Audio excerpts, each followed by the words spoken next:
मुहवा से पानी चुआता, बूढ़ावा जवान सभे मुआता।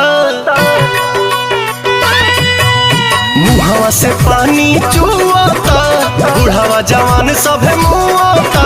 डालब रंग होलिया में तोहरा हो चोलिया में, भगलू उठा के कहे घा घारी अरे घा घारी।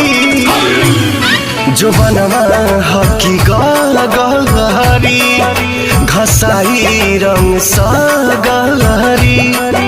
हिलैले बाडू नो गारी।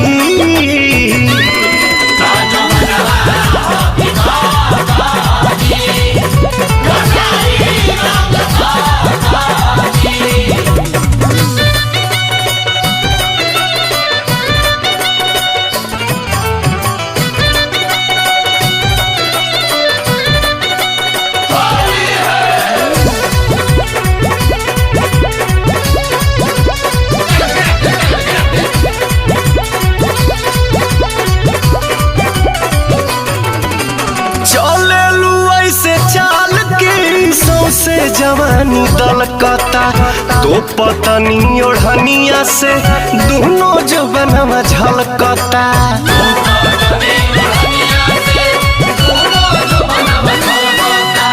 चले ऐसे चाल के सौसे जवानी दलकता तो पतनी ओढ़निया से दोनों जवनवा झलकता। होली में हिलावतारू कहे सनकावतारू, मन के जवानी को दे भारी अरे भारी। जो बनवा हकी गलहरी, घसाई रंग सा गलहरी।